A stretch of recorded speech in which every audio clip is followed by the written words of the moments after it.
Kalau buat saya, hidup itu adalah irama. Harusnya kita ini potensinya harus digali lebih banyak lagi. Itu sih Mas. Potensinya besar tapi belum dieksplor berarti. Betul. Ya karena masih mindsetnya masih by circle mereka masing-masing. Terus mereka terlalu banyak yang kalau menurut saya nih banyak circle kecil tuh yang mengeksklusifkan diri. Kalau misalnya teman-teman penikmat musik, kamu suka sama musik, cobalah kamu explore sesuatu yang lain gitu. Cari teman-temannya band yang kamu suka itu apa, karena bisa jadi musik yang kamu suka itu ternyata musisi lokal di Surabaya. Kalau mau terkenal harus ke Jakarta. Itu kan Mas yang mindset yang sampai sekarang pun masih tertancap di banyak orang di Surabaya. Sehingga mau nggak mau mereka auto ketularan yang itu tuh. Yang sulit itu untuk meregulasi hak cipta. Kalau misalnya lagunya di cover orang, kalau misalnya lagunya di aransemen lagi sama orang lain, dipublish ulang.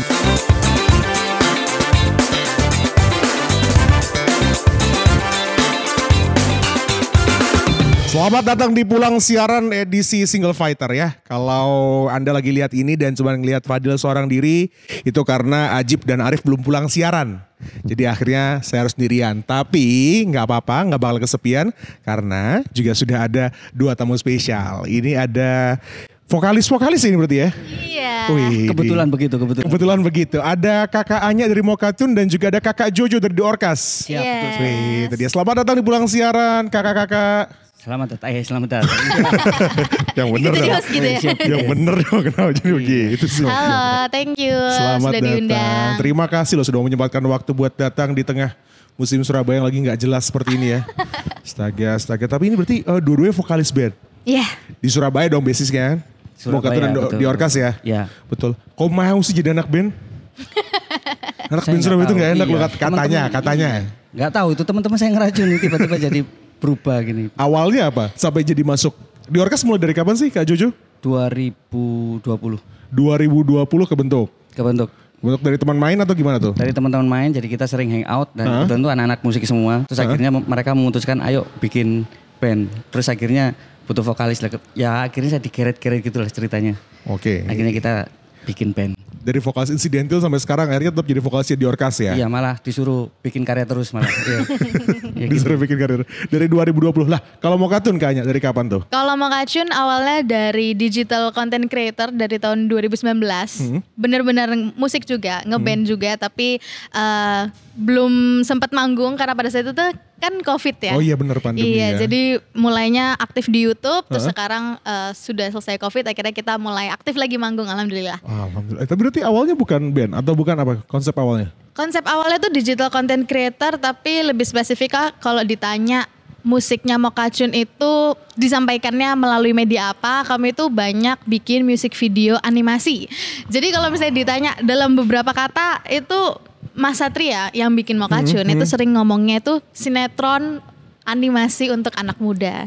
Jadi kayak web series gitu. Jadi dalam satu cerita, misalnya ada pasangan nih cewek cowok, kita bikin ceritanya itu lewat 4 lagu atau 3 lagu, 4 sih mungkin biasanya ya.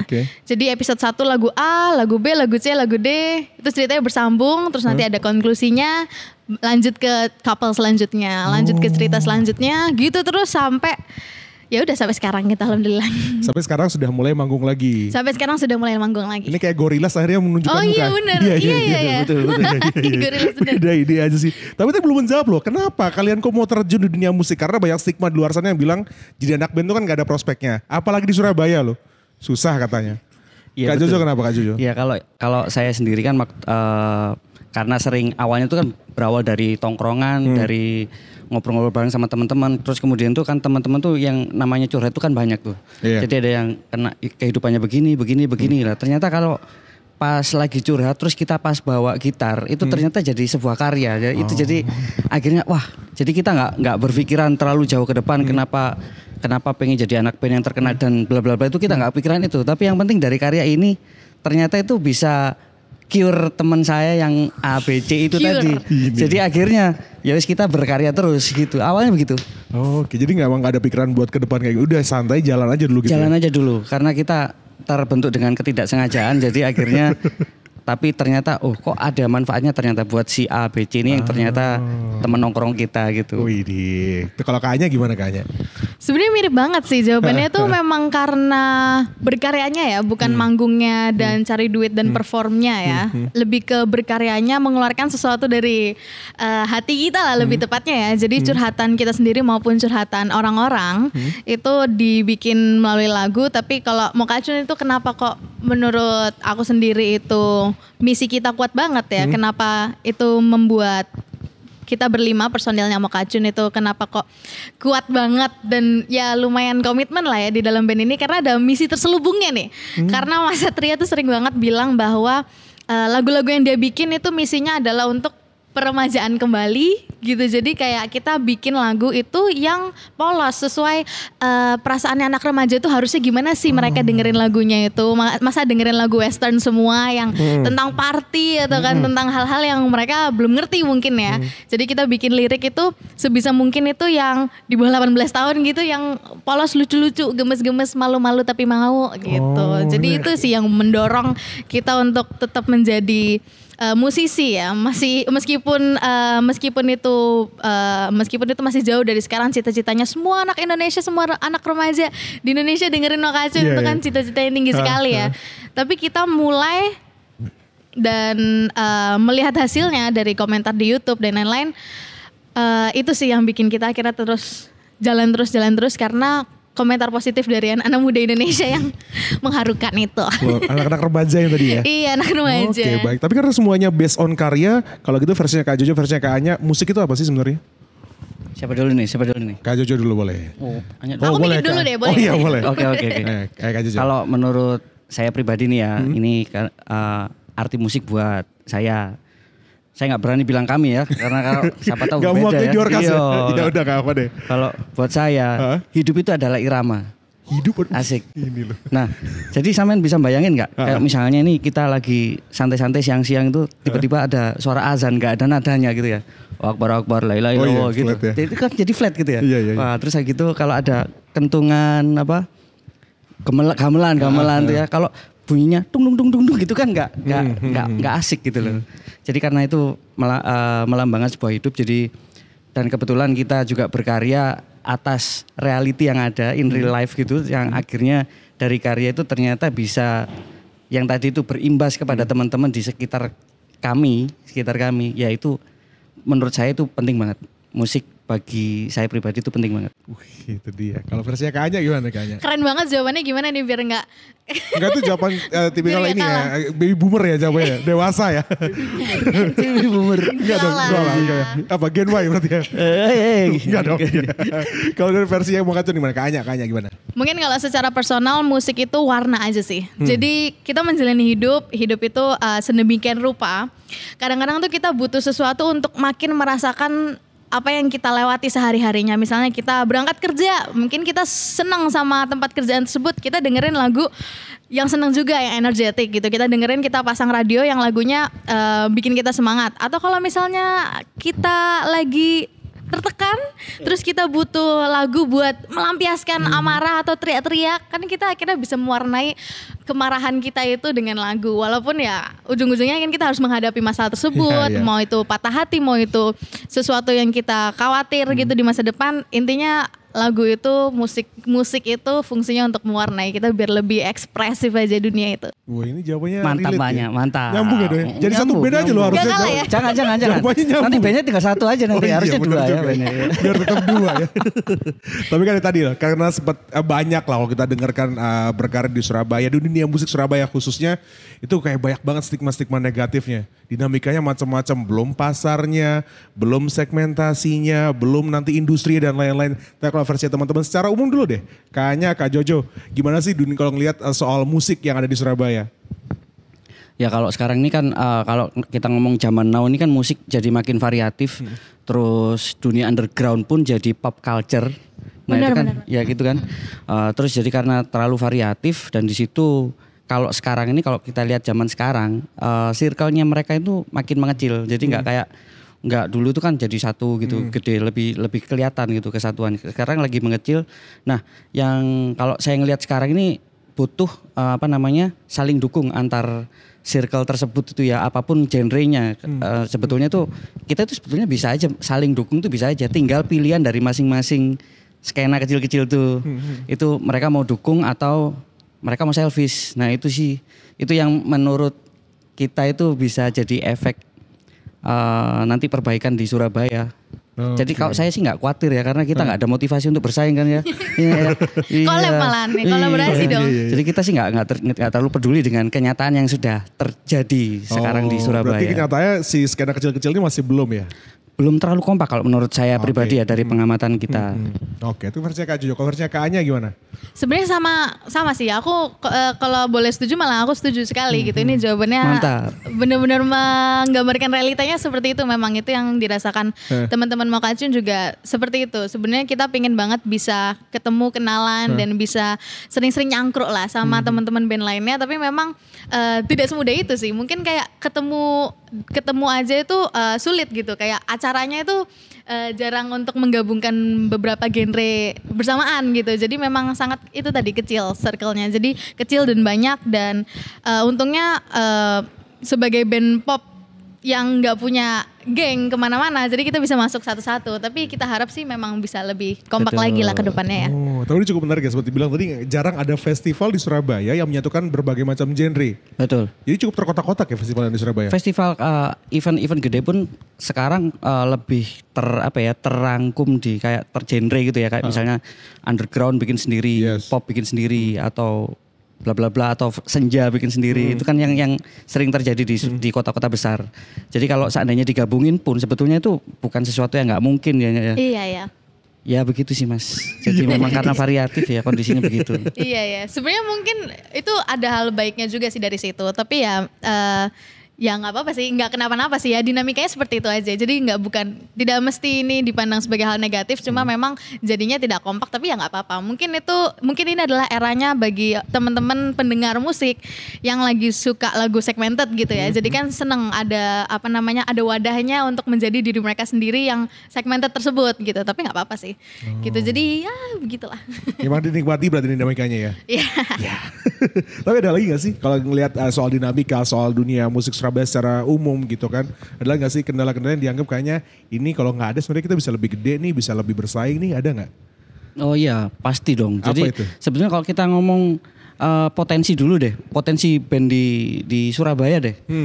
Nggak usah jauh-jauh, kita tahu Dewa 19 semua, kita tahu Padi itu kayak apa gitu kan. Mereka jadi nasional dan awalnya dari Surabaya. Betul. Jadi itu kan terus ada lagi kayak misalnya vokalisnya ada band, terus kan banyak banget tuh yang dari Surabaya sebetulnya kan potensial untuk menjadi gede, menjadi nasional. Jadi kalau kita lihat potensi berarti bakat-bakatnya pasti banyak di sini. Benar. Ya sebetulnya karena dari kalau semua masyarakat atau musisi yang di Surabaya itu memahami kondisi itu, jadinya oh iya dong, harusnya kita ini potensinya harus digali lebih banyak lagi. Itu sih Mas. Potensinya besar tapi belum ke-explore berarti. Betul. Ya karena masih mindsetnya masih by circle mereka masing-masing. Terus mereka terlalu banyak yang kalau menurut saya nih banyak circle kecil tuh yang mengeksklusifkan diri sehingga nggak mau blend in dengan yang lain. Walaupun dari satu genre yang sama lah misalnya. Gitu bisa ya? jadi kayak gitu.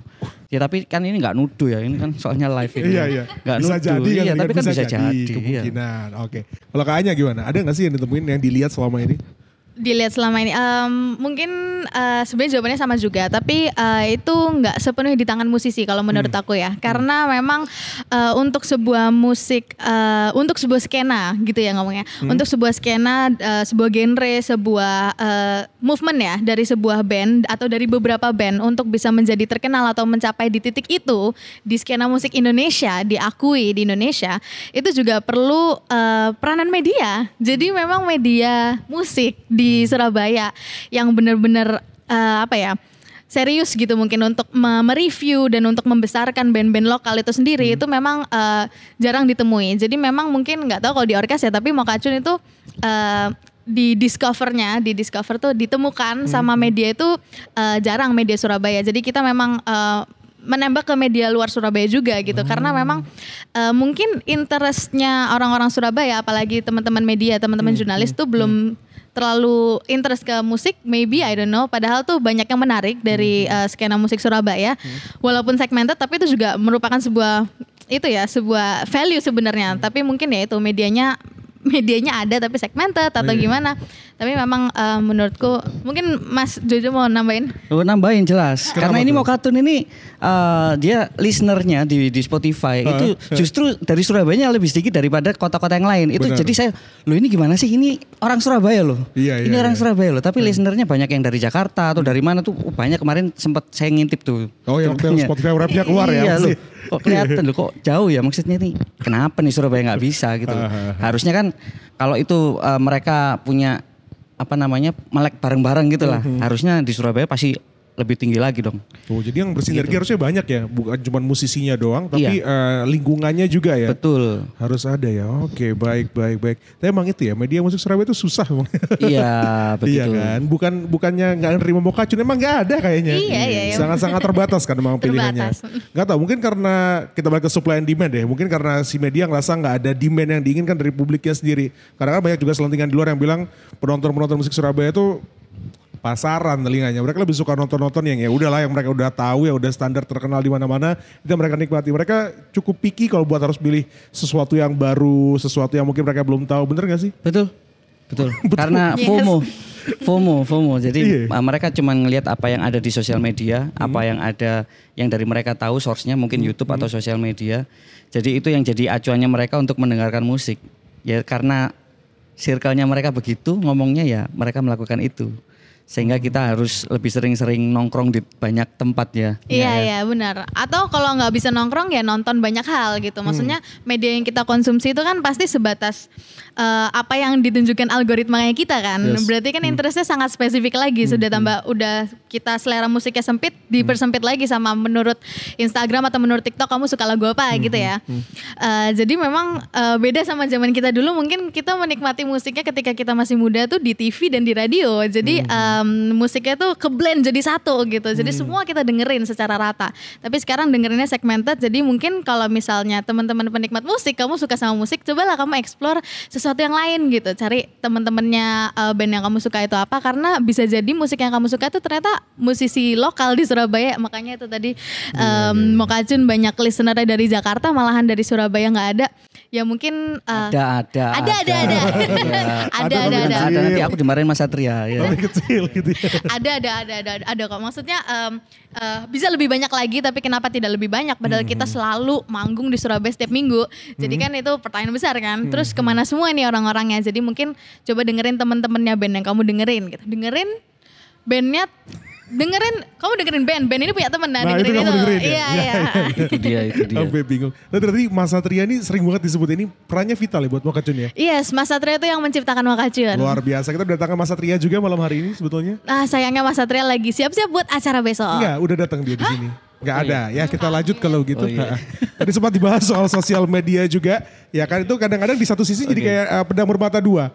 Bisa Betul. dimanfaatkan, tapi juga bisa jadi berbahaya nih. Nah, kalau teman-teman ngeliat itu peluang besar atau enggak? Karena kan banyak ya. Kalau kita ngeliat di sosial media, di TikTok, di Instagram, sound-sound yang tiba-tiba viral, lagunya naik, penyanyi yang udah lagu cuma itu doang satu, tapi berkat sosial media. Kalau teman-teman ngeliat sosial media seperti apa sih? Dulan. Oke.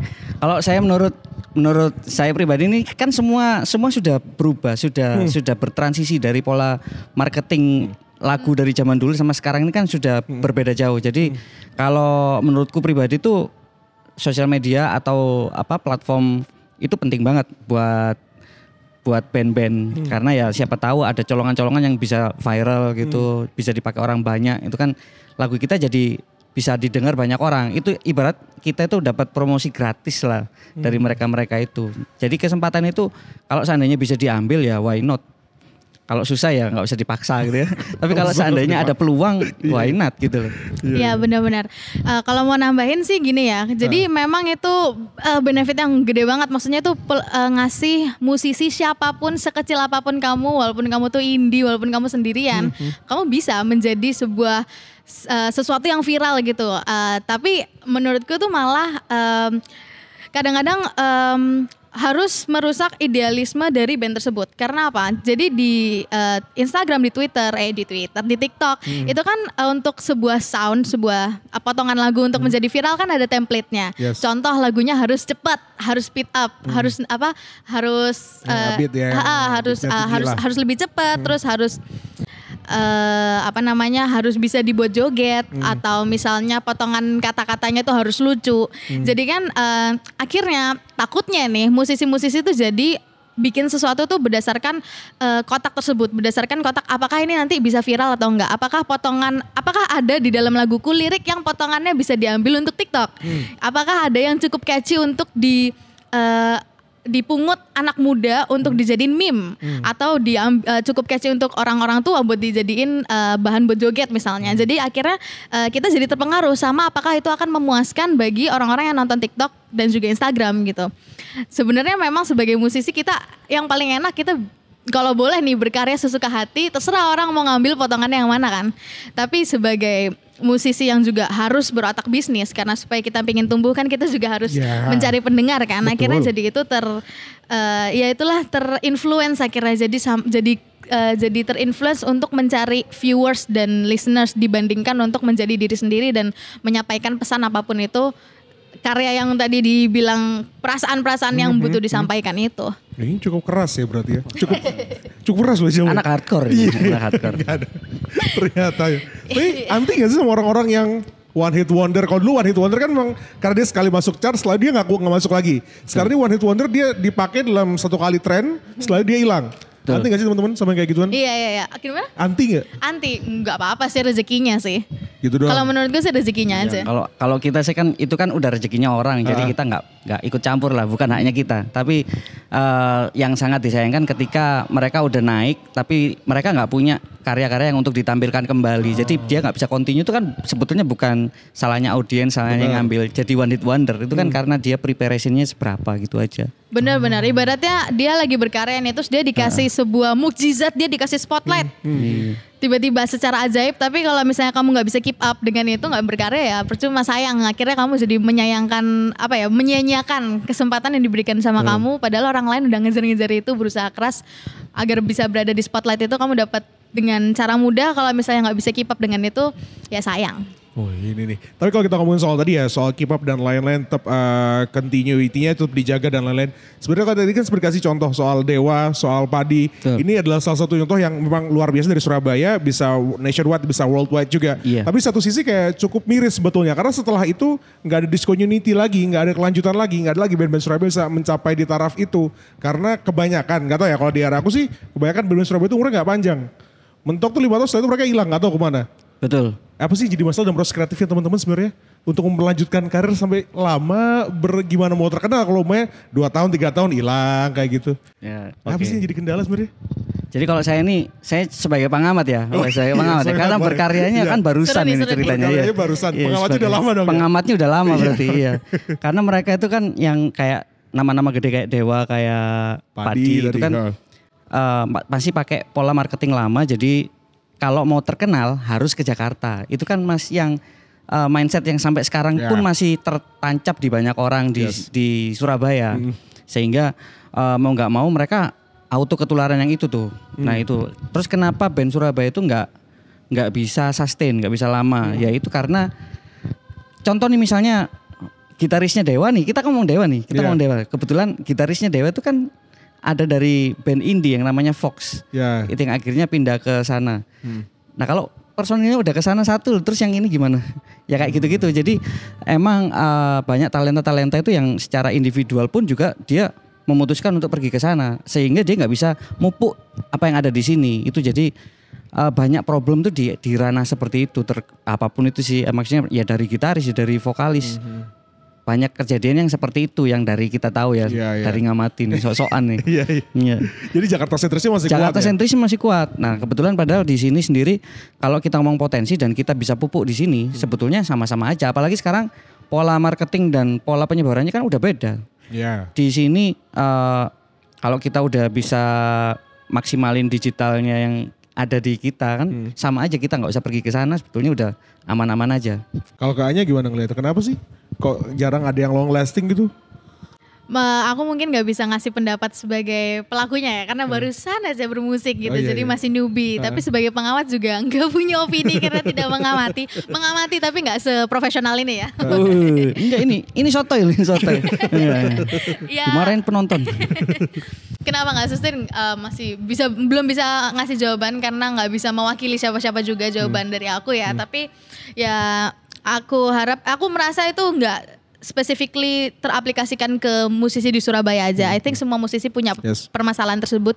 Bahkan mungkin berangkat ke Jakarta itu tidak menjamin bandnya akan tetap kuat walaupun dia dimasukin dari sebuah label, walaupun dia sudah ada jaminan seumur hidup kamu tinggal berkarya aja, belum tentu dia memutuskan untuk melanjutkan di jalan itu. Bisa aja di usia sekian dia memutuskan untuk aku mau berkeluarga tanpa band, misalnya Iya, aku nggak iya. bisa manggung keliling kota, tour dan segala macam.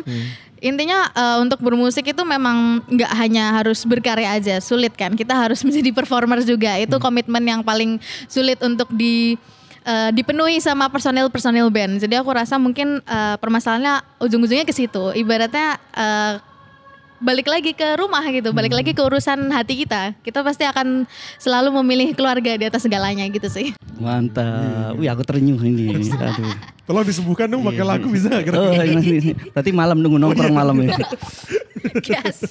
Iya. Tapi selain ini banyak juga sih masalah dihadapi sama musisi ya sekarang nih ya. Maksudnya dengan makin terbukanya era digital 5.0, disrupsi teknologi di mana-mana, semua makin mudah. Siapapun bisa melakukan apapun sekarang. Betul. Ya kan, yang lagi rame juga di mana-mana kita sering tuh lihat kalau main tadi kan sempat bahas soal band-band berapa band lama atau mantan personil yang tiba-tiba muncul Berantem.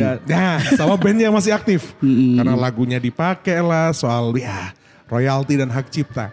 Kalau teman-teman ngeliatnya gue sih Kak Jojo kayaknya Ya kalau kakaknya dulu. Kalau Kakaknya saya kayak kalau dari band kita itu kan masuk digital tuh masih baru satu lagu nih. Oh, iya. Yang lainnya masih ngendon di karung nih, belum keluar keluar semua ya. Tapi udah dipanggungin kemana-mana. Tapi karena kita baru mencoba-coba jadi ngarah ke sana.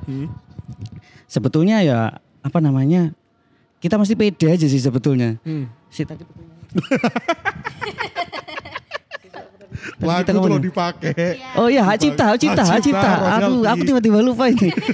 Haus kayaknya ini. Tapi enggak apa-apa. Enggak. Minum dulu boleh? Iya. Dibawa kan minum ya. Soal hak cipta dipakai. Jadi kalau kita sekarang nih bisa berkacanya sekarang karena sekarang saya punya band, kalau dulu enggak. Nah, kalau mereka itu sebetulnya kita juga pengen ngerti nih di internalnya mereka ini sekuat apa mereka, kayak apa ya, kayak perjanjiannya di satu band itu ketika karya ini sudah launch, udah manggung dan udah pakai manajemen profesional, mereka ini sekuat apa di internalnya. Nah, itu yang bikin banyak problema yang kita dengar di sosial media itu. Itu karena belum ada kayak SOP tertentu antar playersnya itu yang clear di depan. Jadi ketika kita bikin lagu nanti jadinya apa. Padahal kalau lagu itu kan bikinnya bareng, terus mereka ngakunya ada salah satu yang ngaku itu aku bikin itu gitu.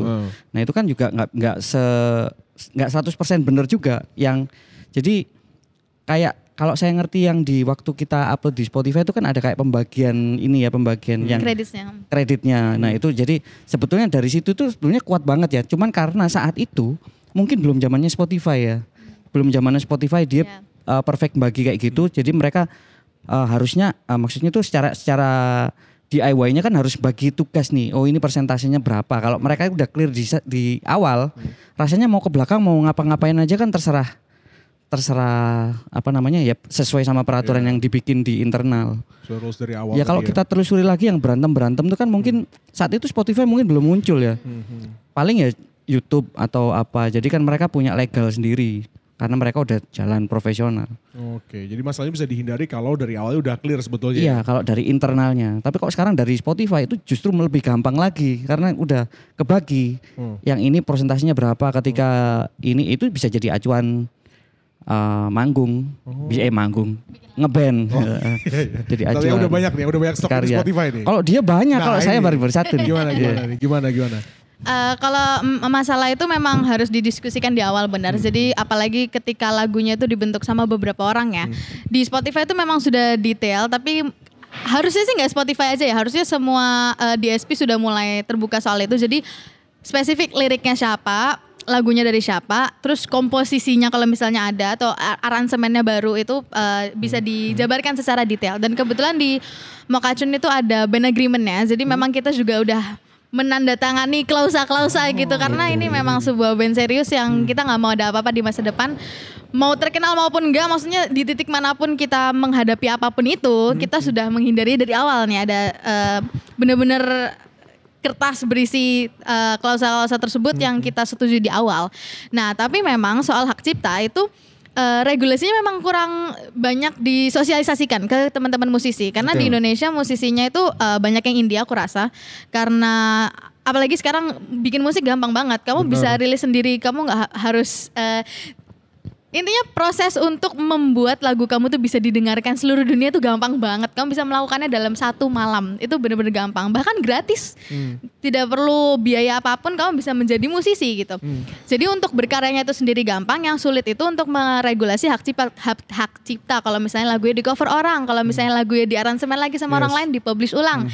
Itu juga sama sekali gak ada sih. Menurutku sama sekali tidak pernah aku mendengar musisi-musisi Indonesia atau di Surabaya atau sekecil apapun lah komunitas ya dikumpulkan untuk disosialisasikan soal hak cipta ini gitu. Jadi memang kalau ada masalah itu tidak hanya masalah internal, itu karena memang itu menunjukkan sebuah refleksi aja bahwa Indonesia itu memandang teman-teman musisi itu seperti ini. Di mata Indonesia seniman itu ya tidak memiliki apa ya, hak kekayaan intelektual gua. Iya.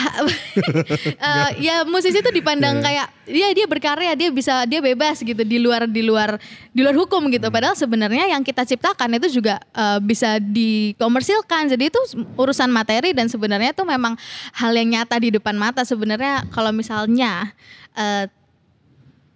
yang menciptakan undang-undang itu mau mensosialisasikan, pasti musisi-musisi mau dengerin kok gitu aja. Oke, jadi emang ada kelemahan dari sisi regulatornya juga ya. Nah, terus apa bisa dilakukan sama teman-teman yang mungkin baru mulai dan lain untuk mengamankan lah minimal. Karena kondisi regulatornya seperti itu, regulasinya seperti itu, apa yang bisa dilakukan sama teman-teman yang mungkin mulai masuk ke dunia digital, spread karya di sana, apa bisa dilakukan? Yang bisa dilakukan nggak ada sih ya, cuma tinggal itu bikin band agreement itu sih. Karena kalau nggak ada sosialisasi aturan yang jelas ya berantem itu akan selalu ada. Maksudnya orang yang mencari kesempatan, oh ini ada celahnya nih, aku juga bikin lagu itu pasti akan selalu ada karena nggak tegas itu. Betul. Tadi. Tapi ini asik loh, maksudnya itu kalau saya ngelihat dari tongkrongan dari teman-teman yang lain, yang melakukan tekan kontrak ibarat kayak bikin klausa antar internal pemain band di Surabaya sejauh ini, saya ngelihatnya cuma mereka. Iya, baru dengerin ya. Luar biasa. Itu dia, makanya itu. Jadi ini sebetulnya kalau ada acara-acara apa itu harusnya itu mereka presentasi tuh. Mau kartun harusnya mereka presentasi. Kamu tuh harusnya begini biar kamu nggak berantem ke depan. Soalnya omku tuh dulu berantem gini gitu. Harusnya begitu sih kalau menurutku. Seharusnya iya. Harusnya mau kartun yang mau getok tular ke musisi-musisi yang lain ya. Itu dia. Biar tahu loh, harus diamankan loh karyanya ini. Karena terlalu bebas gitu di mana-mana. Apalagi tadi kan cerita cukup dekat ya dengan dari kehidupan sendiri-sendiri ya.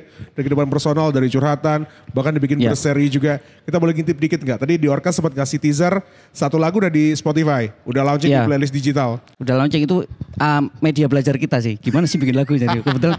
Kita bikin satu dulu gitu. Yang lainnya, lainnya nanti Stoknya aja. Masih banyak. Stoknya masih banyak, masih ada 18. Yang paling deket bakal keluar habis ini cerita soal apa? Ada loh, bukan ini kalau itu kita ngomong single ya, kita langsung rencananya langsung album. Karena udah stoknya udah banyak. Jadi begitu ceritanya. Makanya kita album ini. Rencananya begitu, namanya rencana. Manusianya bisa berencana. Ditunggu. Iya. Beratnya di Orkas juga. Waduh, jangan tak malu. Iya, yang apa ini? Satu album tadi. Album. Albumnya tentang macam-macam. Jadi itu sebetulnya rangkuman aja dari hasil tongkrongan yang berubah jadi karya yang kita rangkum jadi satu. Based on itu aja, karena dari karya-karya kita itu ternyata teman sahabat-sahabat kita itu bisa ngerubah POV-nya dia tentang sesuatu yang mereka hadapi. Ngerubah POV-nya dia sehingga dia bisa breakthrough masalahnya gitu loh. Terus akhirnya dia bisa berubah menjadi seorang yang lebih baik. Itu sebetulnya itu kita udah seneng banget. Itu nggak perlu terkenal, nggak perlu apa. Pokoknya kon selamat uripmu. Alhamdulillah. Ini benar pendakwah sih sebenarnya. Umur lebih baik. Gak tahu ini saya juga bingung ini. Iya. Itu kok baik ternyata. Tapi ya berarti kalau digambarkan yang kita bakal dengerin di Orkas di full albumnya nanti ya. Mudah-mudahan amin. Ya. Amin. Itu adalah gambaran real life ya berarti ya. Gambaran real life semua. Jadi tentang gimana caranya kita, kalau mereka kesulitan di sini, bukan mereka ya, maksudnya kalian inspirasinya teman-teman. Ini sebetulnya ada banyak POV itu yang sebetulnya kita harus ketahui supaya menyelesaikan sesuatu yang kita hadapi itu jauh lebih gampang. Wih, itu. Soal hidup ya. Kalau hidup Anda berat, dengerin di Orkas berarti. Ya. Waduh, Bener itu, berat-berat ya. Soalnya basis saya jenggotnya udah ada putihnya tuh. Iya. Iya. Nah ini, Mokatun juga gak kalah berat. Karena satu cerita dibagi jadi berapa part dalam jadi berapa lagu gitu ya. Ya benar. Jadi Iya. kan misalnya kita itu sebenarnya semuanya merefleksikan ke cerita kisah cinta kita sendiri-sendiri pas di SMP SMA. Kan kita pasti pernah ya cinta-cintaan gitu kan. Nah itu kan perjalanannya kan panjang nih, misalnya dari berteman dulu sahabatan. Aku sebenarnya suka sama dia tapi di friend zone gitu. Gimana cara mengungkapkannya tanpa merusak persahabatan kita? Nah, itu lagu pertama. Lagu kedua misalnya, aku telat mengungkapkan perasaanku karena dia udah kadung jadian sama yang lain. Tuh lagu kedua. Lagu ketiga, ternyata dia sadar perasaanku terus dia putus sama pacarnya buat sama aku. Tapi akunya yang sama cowok lain. Aku selingkuh gak ya nih? Jadi itu lagu ketiga. Jadi intinya dalam satu cerita itu bisa jadi beberapa lagu gitu kan. Tapi itu semua sebenarnya dekat dengan kehidupan kita semua. Aku merasa lagu-lagu yang Mokacun tuh pasti semua orang pernah ngalamin karena ini lagu SMP SMA. Kisah cinta sama teman sekelas sendiri gitu loh. Jadi memang liriknya itu dibikin sama Mas Satria semua sejauh ini ya. Yang sudah dirilis maksudnya. Jadi itu memang Mas Satria sengaja bikin sesuatu yang dekat, sesuatu yang relatable dan bisa didengarkan dan sebarluaskan ke teman-temannya target audience kita which is anak SMP SMA gitu, remaja-remaja. Berarti dia playboy dong, di Satria. Enggak ya. Gak selalu seperti itu. Bukan. Mungkin harapannya seperti itu pinginnya sih ya, pinginnya dari bikin lagu itu mungkin bikin seperti itu. Kenyataannya dia sangat setia dengan istrinya. 10 tahun bro. Mantap. Ya begitu. Ini Mas Satria yang diomongin ya. Kalau Anda Iya, gak tahu, iya. disclaimer kayak gitu ya. Iya, kan gak ada orangnya. Tapi boleh dong ngintip dikit upcoming dari Mokacun apa sih yang terdekat? Mokacun kayaknya mau rilis single dulu. Jadi kita ada album nih. Kita ada album yang tahun ini mau dirilis dan untuk menyambut album tersebut kita udah rilis satu single yang kemarin barusan minggu lalu kita rilis judulnya Di Sampingmu. Nanti mungkin kuartal 2 kita akan rilis single lagi, kuartal 3 rilis single lagi. Pokoknya kita akan rilis banyak karya nonstop untuk menyambut album itu. Jadi insya Allah doain aja single besok ini mungkin April Mei bisa dirilis. Amin. Mantap. Tunggu ya. Kita tunggu. Wah ini nih. Ini pertanyaan selalu keluar ya sebetulnya. Kalau Anda lihat ya. Selalu keluar di mana-mana. Oh iya gitu ya. Setiap ngobrol sama anak band ini pertanyaan harus keluar. Gak tahu Harus kenapa kayak harus ada. Karena itu kadang-kadang jadi pertanyaan juga buat kita orang-orang awam yang pengen jadi musisi, yang pengen jadi band juga. Referensiku udah cukup belum sih buat bikin musik, buat bermusik udah cukup atau belum? Tapi kalau dari teman-teman dari Kak Jojo, dari Kak Anya sendiri, seberapa jauh sih referensi musik pribadi kalian berpengaruh sama karir musik kalian sekarang? Ya kalau dari saya pribadi ya karena saya ini jadi cerita dong. Oh iya Ya. gak apa-apa. dong. Cerita. Ya. Jadi kalau dari skill bermusik nih ya, yang paling cupu itu saya di band saya itu. Paling cupu itu saya. Karena saya paling nggak ngerti tapi akhirnya dari apa namanya selera musik yang dulu saya dengerin, selera musik pribadi nih tiba-tiba ya keluar dengan sendirinya gitu. Sehingga Dengerin apa dulu? Dengerin apa sih dulu? dulu ada alternatif rock, ada hip hop. Oh iya. Jadi ada metal dan lain-lain. Macam-macam ya. Macam-macam. Senja-senjaan juga didengerin semua. Terus akhirnya kalau di lagunya band kita ada Orkas itu jadi tiba-tiba jadi aja. Jadi terus setor ke teman-teman. Terus ya dikatain, ini kenapa tatanannya begini gitu. Tatanannya begini. Tapi sama mereka akhirnya, ya udah nggak apa-apa lah. Agak unik, agak salah dikit tapi nggak apa-apa lah gitu. Kayak gitu-gitu. Jadi menurutku sih itu keluar auto dari apa yang kita dapat di sebelumnya. Jadi menurutku ya Nggak masalah ya. nggak Bisa masalah dan dipakai itu ya? pengaruh dan bisa dipakai dan ternyata teman-teman juga bisa approve kok tuh. Oh iya approve ini bisa kok gitu. Ntar dari segitu banyak tadi ada alternatif, ada rock, ada hip hop dan lain. Ada hip hop, Di ada Orkes sekarang punk. di mana sih jalannya sebenarnya? Di Orkes Jalannya. genrenya apa sih? Itu dia saya juga bingung ngomongnya. tapi orang-orang ngomongnya itu jadi kayak pop rock alternatif 2000-an katanya. Katanya Ya ya. benar. Katanya ya. Ini panjang loh titulnya, genrenya pop rock alternatif 2000-an. 2000-an. Sekarang 2020 ya. Gak apa. Iya. Nah kalau Kak Anya sendiri gimana? Dari referensi pribadi ke Mokacun, beda jauh gak sih sebenarnya?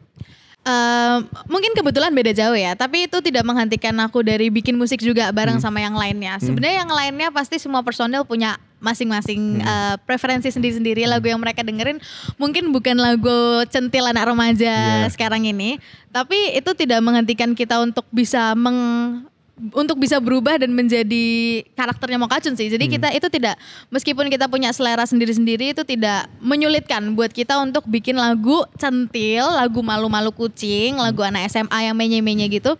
Itu tetap kita jalankan gitu. Tapi kalau dalam garis besar, aku sama Mas Satria itu kita memang punya referensi lagu-lagu yang magical, lagu-lagu yang bisa bercerita. Kalau aku sendiri sukanya Alan Menken, lagu-lagu Disney itu diciptakan sama Alan Menken. Jadi Disney Princess atau Disney zaman dulu itu yang bikin lagu-lagunya Alan Menken. Nah kalau Mas Satria itu mesti jawabnya itu dia suka banget sama salah satunya Viera sih, Jadi memang kesamaannya dari mereka kan lagunya kayak magis gitu ya. Ada sebuah progresi tertentu secara musik ya, yang memang bisa membuat kita tuh kayak berada di suatu tempat yang lain gitu. Dan yang paling penting dari segi lirik tuh selalu bercerita gitu, selalu nggak puitis belas. Bener-bener ceritanya pagi itu kulihat kau lewat di depan kelasku, habis itu gini gitu. Jadi memang mungkin segitunya yang kita adaptasikan, yang kita aplikasikan ke musik Mokacun itu sisi berceritanya. Kita harus bikin story tersebut menarik dan dinikmati sama banyak orang. Wah itu dia, itu tetap bisa dipakai ya, walaupun referensi cukup jauh ya. Iya. Dari Disney. Ya itu dia, jadi uniknya kita ngeband tuh karena referensi di tiap anggota itu nggak ada yang sama justru. Tapi jadi satu kesatuan di mana ya ketemunya ya itu. Jadi kalau kita ngomong arahnya kemana, ya jadinya itu. Iya. Itu cukup menarik ya, Liku sebuah band kayak gitu ya, menyatukan banyak kepala jadi satu. Belum lagi kalau ada perbedaan usia dan lain-lain. Rata-rata usia beda gak sih kalau di Mokacun? Enggak, sama semua sih. Hampir sama ya. Di saya beda. Oh beda ya? Beda banget ini, banyak ini. Banyak yang di atas, banyak yang di bawah nih? Drummerku masih kuliah, baru-baru kuliah. Oh itu yang paling bawah tuh pasti ya? Paling bawah ya. Kasihan. Terus sama yang satu basisnya itu omnya dia tuh. Iya jadi ada banyak generasi dan kita dengerinnya beda. Terus saya sendiri pun waktu kita nemu lagu tuh dalam pikiranku tuh nggak begitu gitu loh. Tapi setelah dipegang anak-anak jadinya begitu. Ya udah begitu gitu. Jadi ya ini lucunya kalau kita ngeband. Jadi kita nggak bisa maksa harus begini harus begitu. Tapi jadinya lucu juga itu, mereka semua oke gas gini jalan gitu. Jadi kepribadian kolektif Betul. gitu. Wah itu dia. Akhirnya nemu karakter band dari situ sih. Iya. Itu tadi ya karakternya. Pop rock alternatif 2000-an. Itu genre. Gitu ya? Iya, rock alternatif 2000-an itu benar. Kayak nama playlist bikinan ya jadinya. Bukan nama genre. Itu gak pernah banget genre apa sekali loh itu. Pop rock alternatif 2000-an. Nama playlist itu. Disimpan di folder MP3 biasanya. Astaga. Tapi kita ngomong secara musik secara general lagi nih. Ini kan banyak juga karena fenomena sosial media yang sangat-sangat luar biasa. Banyak lagu-lagu lama yang keluar lagi. Betul. Banyak. Nah itu akhirnya memunculkan kayak kepercayaan diri luar biasa dari orang-orang yang generasinya mungkin di atas kita ya. Kayak rasa bilangi kok musik zaman itu kayak enak. Musik zaman sekarang tuh ngebosenin. Iya. Jadi katanya kalau zaman dulu lagunya tuh lebih timeless. Di bawah sekarang masih oke. Tapi kalau yang kayak sekarang tuh kayak 1, 2, 3, 4, 5 bosen. Bener gak sih? Ya katanya om-om sih begitu. Kalau katanya Kak Jojo gimana? Kalau katanya belakang truk juga gitu, enak zamanku toh. Kalau saya karena saya source-nya juga dari mereka-mereka, dari mereka-mereka yang lebih senior dari kita. Jadi menurutku memang ada benernya karena sekarang tuh justru malah karena banyak memanfaatkan sesuatu yang instan. Itu kenapa mereka jadi cuman sebentar waktunya, karena instan itu ya bisa mengenakkan, bisa juga nggak mengenakkan. Jadi gimana caranya tergantung anak sekarang nih, pinter-pinternya memanfaatkan sesuatu yang instan supaya bisa long last. Oke, jadi cukup berbahaya Nah, karena rata-rata sih banyak yang bermusik tuh karena tren. Jadi waktu ada senjaan naik, banyak banget tuh band-band senja semua. Iya. Padahal kalau ditilik dari backgroundnya dia tuh anak hardcore, anak metal, anak apa lu kok jadi senja-senjaan gini. Apa bro, pasar gitu katanya gitu, ada yang begitu. Jadi ya lucu aja. Karena mereka berkarya sesuai tren tadi yang udah diceritain dia tuh. Ya. Oke. Kalau Kak Aya gimana? Setuju gak? Setuju. Jawabannya sebenarnya sudah diwakilkan tadi. Karena memang zaman sekarang ngikutin tren. Jadi kayaknya ngelihat apa yang viral. Terus rumusnya dipakai. Itu mungkin sudah dari tahun 2014 munculnya EDM gitu. Tiba-tiba tuh semuanya dibikin kayak gitu. Kalau di Indonesia mungkin gak banyak seperti itu. Tapi tetap ada. Sekarang lah di Indonesia lagunya sama semua gitu. Memang gimana ya? Aku percaya sih bahwa lagu-lagu zaman dulu memang lebih timeless, itu bener ya. Aku nggak tahu kenapa juga. Tapi memang buktinya kita berdua band 2020 tapi lagunya 2000-an. Ya itu dia. Kita sama-sama gitunya. Itu dia. Sama-sama Saya 2000-an. juga nggak paham itu kenapa bisa begini juga. Tapi karena kalau menurutku sih, kalau dulu itu kan karena nggak digital ya, jadi mereka sense-nya itu lebih tajam. Benar-benar. Jadi itu yang menurutku kenapa bisa nancep ya, karena mereka tuh sense-nya harus dapat banget nih lagunya. Karena itu yang bikin sampai kita pun sampai zaman sekarang pun mereka juga nggak asing denger lagu yang lama-lama gitu kan.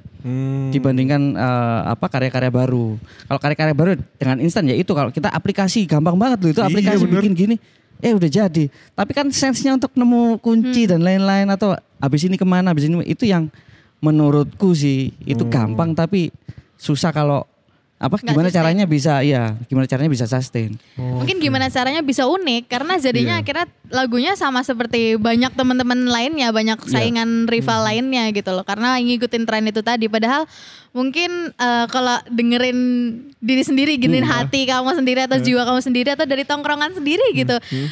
Langsung pada momen itu juga bikin lagu saat itu juga, itu kan kayak tulus gitu jadinya. Karena benar-benar dari otak, hati, jiwa kita sendiri. Mungkin itu yang itu beda dan mungkin itu belum tentu berhasil di pasar gitu, tapi ya itulah musik yang nyata, maksudnya musik yang benar-benar dari perasaan kita sendiri gitu.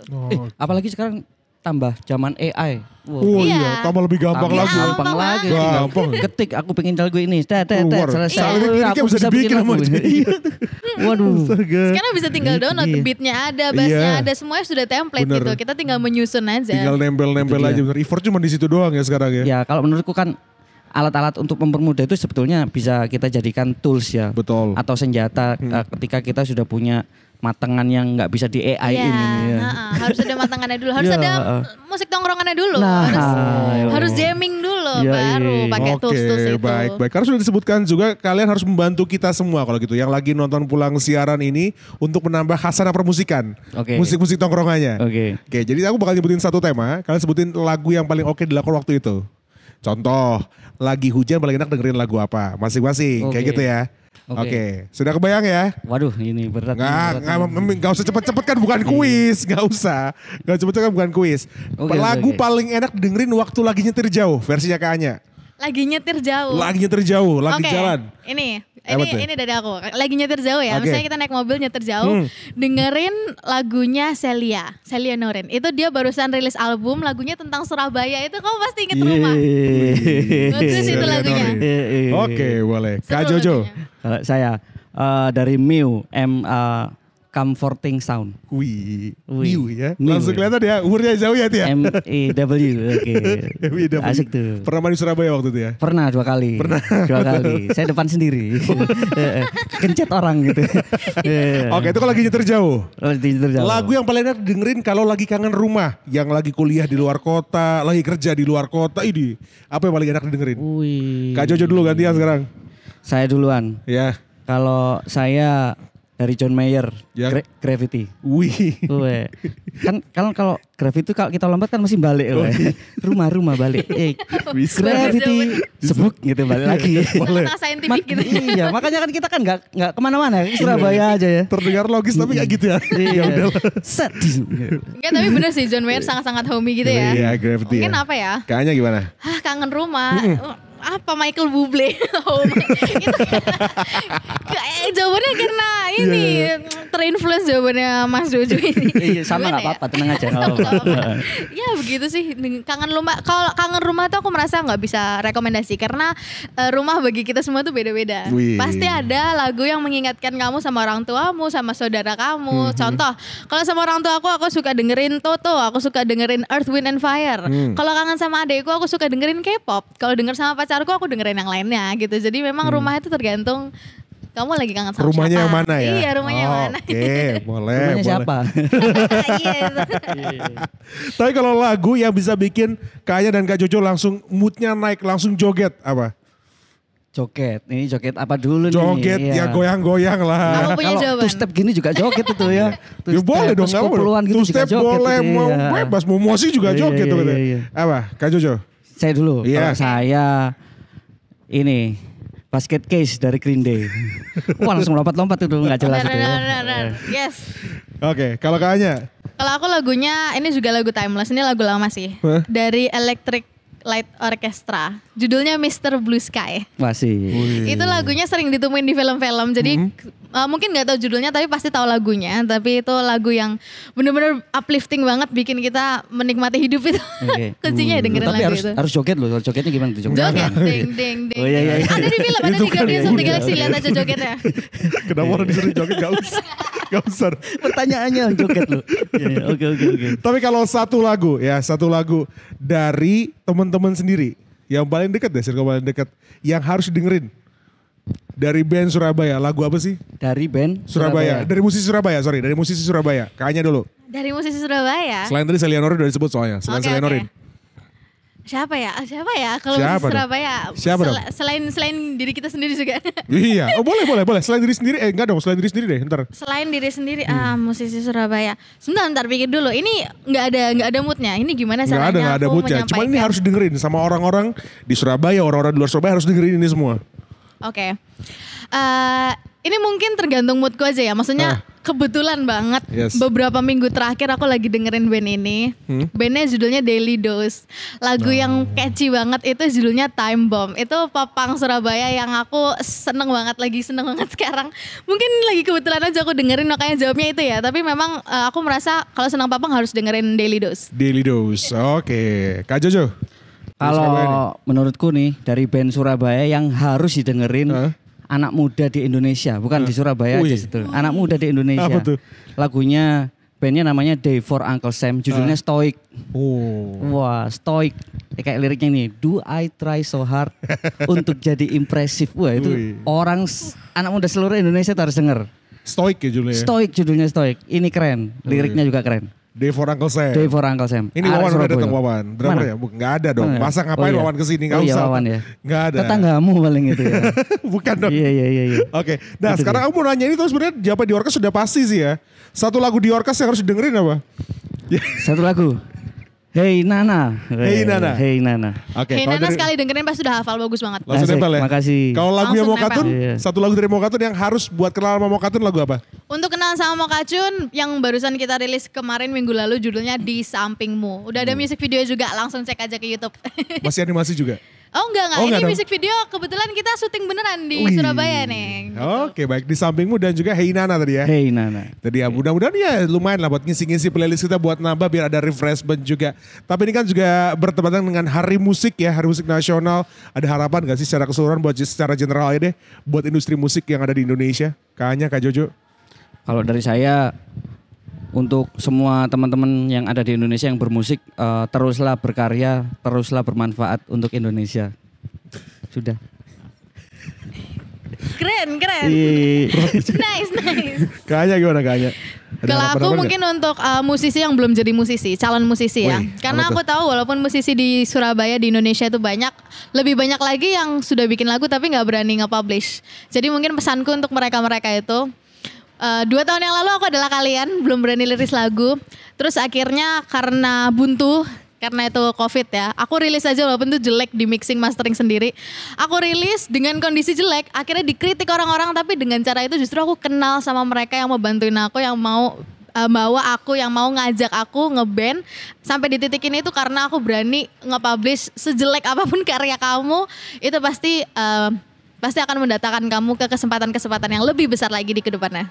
Wah ini. Tapi enaknya berduanya diajak ngobrol ya. Jawabannya nyambung terus ya. Jadi gak perlu ulang-ulang pertanyaan ya. Boleh diganti ini aja gak? Arif macam gak usah lah, ganti ini aja lah. Nyambung loh ini. Saya gak terlalu banyak effort jadinya. Terima kasih banyak loh ya. Kak Jojo, Terima kasih juga. Kak Anya, terima kasih banyak. Sukses buat Diorka, sukses buat Mokacun. Ditunggu kasih banyak. full albumnya, ditunggu juga albumnya. Amin. Yes, terima Siap. kasih. Mudah-mudahan Mas Bo. lancar semuanya. Terima kasih juga buat Anda yang sudah nonton Pulang Siaran. Sampai ketemu di episode berikutnya. Bye-bye.